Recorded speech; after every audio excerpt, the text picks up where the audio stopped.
Olá, galera, muito bom dia. Vamos nós dar prosseguimento aí aos nossos estudos. Hoje nós vamos falar um pouco da economia mineradora no Brasil colonial. Pessoal, na verdade, com a concorrência do açúcar antilhano, né, o açúcar brasileiro ele ficou totalmente desvalorizado. Se lembra que eu tinha comentado com vocês que a pensar a economia colonial é pensar em ciclos. Então, justamente, né, nós temos uma decadência desse ciclo. Não quer dizer que ele vai deixar de existir. E aí, novas alternativas, né, uma vez que você teve o fim da União Ibérica, o fim das invasões, né, holandesas, né, a expulsão dos holandeses, né, o fim da administração do Maurício de Nassau, e não somente isso, nós também vamos ter, conforme mencionei anteriormente, a própria questão da concorrência do açúcar antilhano, que leva uma desvalorização do açúcar brasileiro.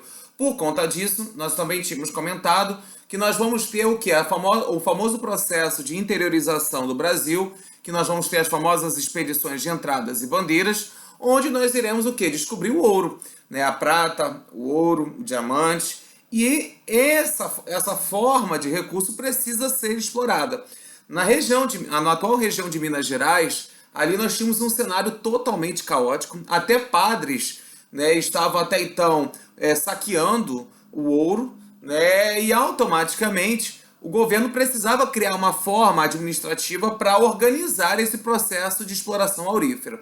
Né? Por conta disso, a coroa envia para a região de Minas Gerais uma gama de sujeitos sociais heterogêneos, então, por exemplo, guarda-mor, ministro da Justiça, soldados, para que você possa criar toda uma série de dispositivos para organizar e evitar o contrabando do ouro.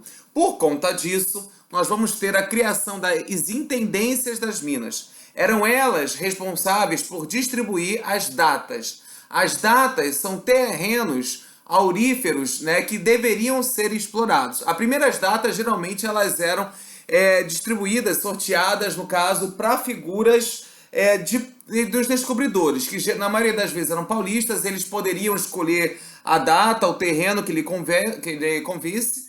Né? A segunda data vai ser marcada por ser uma propriedade do rei, que geralmente leiloava posteriormente, mas também tinha a função de escolher. E as demais aconteciam por sorteio e eram privilegiadas para pessoas que tinham um quantitativo maior de escravos, uma vez que aí é uma relação diretamente proporcional. Então, ou seja, quanto maior for a sua quantidade de escravos, maior a chance de você receber uma data, até porque serão esses escravos que vão trabalhar na produção, na exploração do ouro, né? Uma coisa que eu acho que é muito importante também destacar é que nesse momento a coroa ela precisa também ganhar sobre essa exploração, e ela começa a criar uma série de impostos.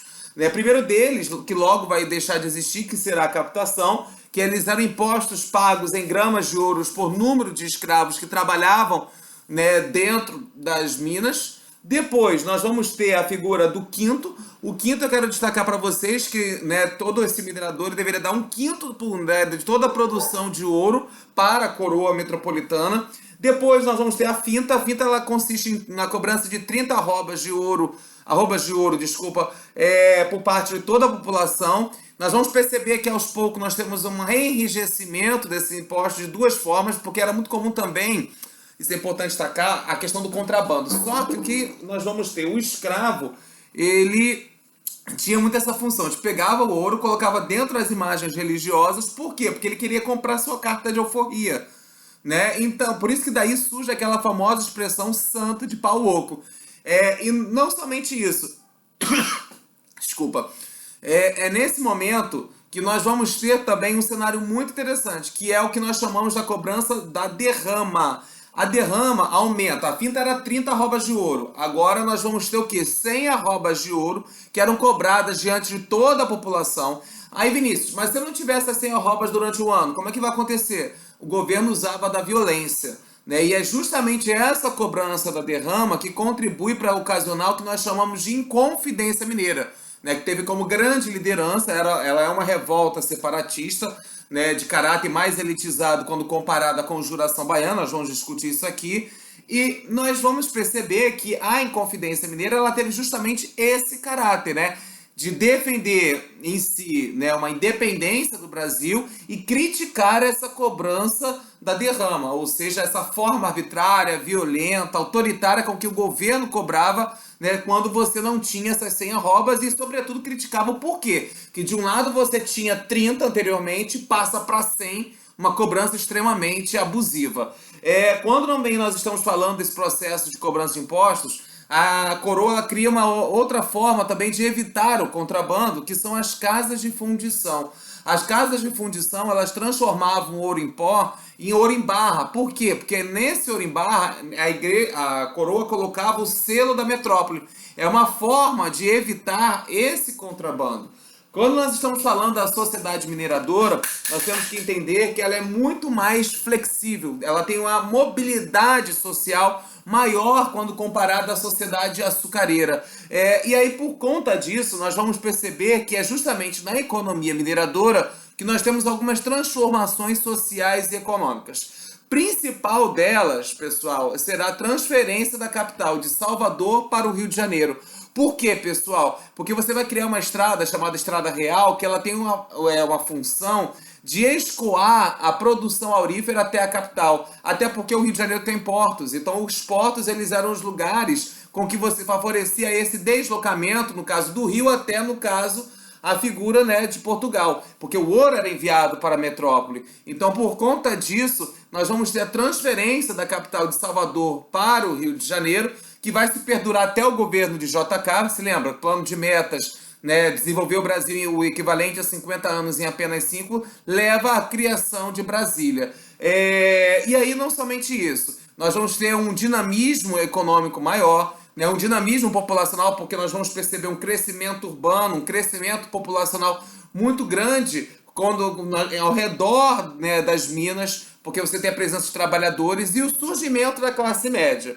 Isso é interessante, porque a classe média, os filhos da classe média não estudam no Brasil. Eles vão estudar sobretudo aonde? Na Europa. Quando eles chegam na Europa, né, das grandes centros, das grandes universidades, automaticamente eles estão sendo munidos nessa conjuntura das ideias iluministas. Liberdade, fraternidade, igualdade, as ideias liberais, são burgueses, são filhos de grandes comerciantes, de grandes proprietários de terra, e quando eles retornam para o Brasil, automaticamente eles influenciam a sua sociedade, a sua comunidade, com essas ideias iluministas. E é justamente por conta disso que nós vamos perceber a formação dos movimentos separatistas. Inconfidência Mineira, Conjuração Baiana, ou seja, as ideias liberais começam a se desenvolver pelo Brasil, né? E elas se desenvolvem sobre o formato de revolta. E aí, outra questão também, nós vamos ter a presença de uma elite mineradora, grandes comerciantes, padres, alto escalão da Igreja Católica, grandes proprietários de terras, latifundiários, a classe média, que nem citei anteriormente, os desclassificados de ouros, que geralmente eles eram pobres e livres, e os trabalhadores escravizados, que também era um recurso estratégico da coroa, uma vez que a mão de obra escrava ela era altamente lucrativa. Então eu tinha que manter algo que mantivesse o meu lucro, uma vez que eu estava com a minha economia em crise. Então, se eu tenho como aliar a produção do ouro e a manutenção da mão de obra escrava, eu vou fazer os dois. Até porque eu preciso de alguém para trabalhar nas minas e me dar o retorno em relação a isso. É importante também destacar que nesse momento nós também podemos citar a questão da cultura. Se desenvolve sobretudo com a figura do barroco, né? A questão também, né, do padre Antônio Vieira, do Gregório de Matos, que é conhecido como Boca do Inferno, né, e também, né, do arcadismo, né, com Tomás Antônio de Gonzaga e Cláudio Manuel da Costa, né. O arcadismo é diferente das temáticas religiosas que você tinha dentro do barroco. O arcadismo faz mais uma ideia de um fugere urbi, ou seja, fuga da cidade, aproveite o dia, o carpe diem, né, então, ou seja, alguns valores clássicos que são retomados dentro de um campo literários, né? E as famosas obras também do Aleijadinho, que também a gente não pode esquecer aí essas contribuições. Outra questão também que vai acontecer nesse período do ouro é a formação e administração do Marquês de Pombal, o período pombalino.